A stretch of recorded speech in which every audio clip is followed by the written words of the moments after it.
Hello friends, तो आज के इस वीडियो में मैं गैप द सीरीज के एपिसोड 9 के स्पॉइलर के बारे में एक्सप्लेन करने वाली हूँ। कहानी में आगे मौन घर आने के बाद बिना खाए बिना सोए बस रो रही थी और उसे ये विश्वास भी नहीं हो रहा था सैम उसे ऐसा कैसे बोल सकती है और सैम को उस पर ट्रस्ट भी नहीं है। अब क्योंकि मौन थकावट के वजह से अगले दिन ऑफिस नहीं गई थी तो किर्क उसे कॉल करके बताता है उसने सैम को सब कुछ बता दिया है कि फेसबुक पर रोनाल्डो गोगवा के नाम से जो इंसान सैम को ट्रोल करता है वो कोई और नहीं किर्क है और ऑफिस में जो फेक रूमर्स फैल गया था उस बारे में भी उसने सैम को बताया था कि वो उस दिन मौन से इस बारे में बात करने के लिए मिला था।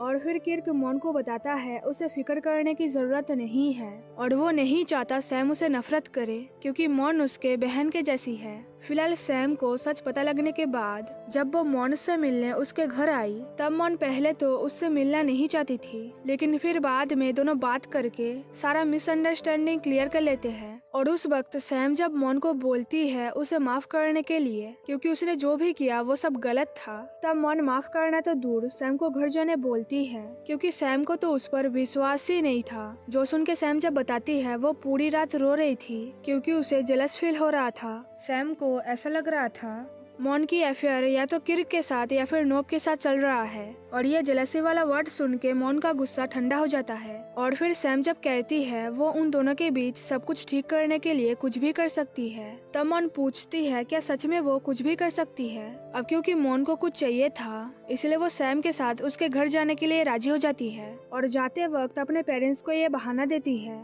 ऑफिस का कुछ जरूरी काम है तो उसे जाना पड़ेगा। और घर पहुंचने के बाद सैम जब मौन को किस करने वाली थी तब मौन अपनी मुंह फेर लेती है जिससे सैम एक पिलो को किस करती है। अब क्योंकि सैम अपना मुंह पिलो से हटा ही नहीं रही थी तो मौन ठीक से बैठने के बाद सैम को पूछती है हुआ क्या है, वो रो क्यों रही है। तब सैम कहती है उसे नहीं पता क्या करना चाहिए जिससे मौन वो सब कुछ भूल जाए। जो सुन के मौन कहती है वो मजाक कर रही थी। अब क्योंकि मौन को गिल्टी फील हो रहा था और वैसे भी सैम को ब्रीदिंग में प्रॉब्लम हो सकती थी इसलिए मौन सैम की फेस को पिलो से बाहर निकालती है और सैम को रोने के लिए भी मना करती है, लेकिन सैम फिर भी रो रही थी इसलिए मौन उसे हक करती है। और फिर सैम रोते रोते मौन के गले के पास जाके कहती है उसे बहुत बुरा लग रहा है मौन अभी भी उससे इतना गुस्सा क्यों है। और तब फाइनली मौन बता देती है वो सैम पर गुस्सा नहीं है, अगर वो गुस्सा होती तो वो सैम के साथ कभी नहीं आती। जो सुन के सैम जब कहती है तो फिर मौन उसके साथ ऐसे बिहेव क्यों कर रही है तब मौन बताती है वो बस इन सब का मजा ले रही है और वो ये भी देखना चाहती थी सैम उसे कैसे मनाती है। और मौन का गुस्सा तभी शांत हो गया था जब सैम ने उसे बताया था सैम उसके लिए जेलस फील कर रही थी। तो सैम जब रोते हुए कहती है क्या सच में मौन उस पर गुस्सा नहीं है तब मौन कहती है हाँ, और सैम को अब रोना बंद करना चाहिए क्योंकि रोते हुए सैम अच्छी नहीं लगती है। और फिर सैम को रोने से रोकने के लिए मौन उसे किस करती है। अब क्योंकि जिस पोजीशन में रहकर मौन सैम को किस कर रही थी वो बहुत अनकंफर्टेबल था इसलिए मौन सैम को सोफे में लेटा के किस करती है जिससे सैम को अजीब लगता है क्योंकि इससे पहले वो बॉटम में कभी नहीं थी। और इसलिए सैम जब मौन को बॉटम में रखने की कोशिश करती है तब मौन ऐसा होने नहीं देती और सीरियस होकर सैम को बताती है वो यही चाहती है और वैसे भी सैम ने बोला था वो मौन के लिए कुछ भी कर सकती है। जो सुन के सैम जब कहती है वो कभी बॉटम में नहीं रही तब मौन समझाती है सबका कभी न कभी फर्स्ट टाइम आता है। अब क्योंकि ये मौन की पहली बार था टॉप में इसलिए वो अपना बेस्ट देना चाहती थी। और मौन ने सैम को ये भी बोला था अगर आज सैम ने उसे रोकने की कोशिश किया तो वो घर चली जाएगी। अब क्योंकि मौन सीरियस होकर बोल रही थी इसलिए सैम अपनी आंखें बंद कर लेती है जो देखकर मौन सोचने लगी आज सैम मेरी हो जाएगी। और उस रात मौन ने पहली बार सैम के कपड़े खोले और इंटीमेट भी हुए।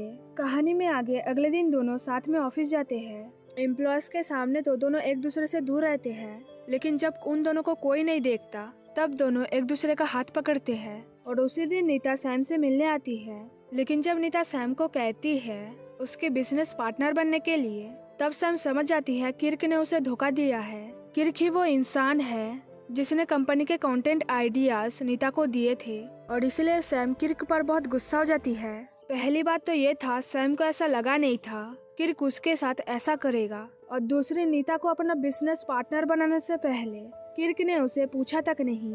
और इसी वजह से सैम जब किर्क को सुना रही थी तब किर्क कुछ भी करने के लिए तैयार था ताकि सैम उसे माफ कर दे। और उसी दिन सैम एडल्ट साइट से इंटीमेट होने के बारे में बहुत कुछ पढ़ती है, क्योंकि उसे मॉन के साथ ऑफिस में ही इंटीमेट होना था। और फिर ऑफिस में मॉन जब सैम के रूम में आती है तब सैम उसे किस करने लगती है और मॉन को ये भी बताती है उसने मॉन को आज बहुत मिस किया। तो दोनों जब वहाँ पर इंटीमेट होने ही वाले थे तभी कोई दरवाजा नॉक करता है और उन दोनों को साथ में देख भी लेता है। नोबेल के अनुसार वो इंसान और कोई नहीं किर्क था, जिसने सैम और मॉन को मेकआउट करते हुए देख लिया था। और उसी दिन सैम किर्क को बताती है वो उससे शादी नहीं कर सकती है क्योंकि वो किसी से प्यार करती है और वो इंसान मॉन है, जो सुन के किर्क बहुत दुखी था। उसने कभी सोचा नहीं था सैम उसके साथ ऐसा करेगी। कहानी में आगे मॉन सैम को समझाती है उसे किर्क के लिए बहुत बुरा लग रहा है, लेकिन सैम को ऐसे उन दोनों के रिलेशनशिप के बारे में किर्क को बताना नहीं चाहिए था। जो सुन के सैम मॉन को समझाती है एक न एक दिन तो किर्क को पता चलना ही था, क्योंकि वो दोनों इस बात को सीक्रेट नहीं रख पाएंगे। अब मॉन के कहने का मतलब था सैम किर्क को अच्छे तरीके से समझा सकती थी। जिस तरीके से उसने किर्क को बोला था वो तरीका सही नहीं था, लेकिन सैम ये समझ बैठी सैम को अपने घुटनों पर रह के किर्क को बताना चाहिए था। और उसके बाद दोनों फिर से इंटीमेट होते हैं, लेकिन इस बार मॉन ने ग्रे कलर के कपड़े पहने थे जो कि सैम की फेवरेट कलर है, और सैम ने भी पिंक कलर के कपड़े पहने थे जो कि मॉन की फेवरेट कलर है। तो फिलहाल ये वीडियो यहीं पर खत्म होती है। Thanks for watching guys.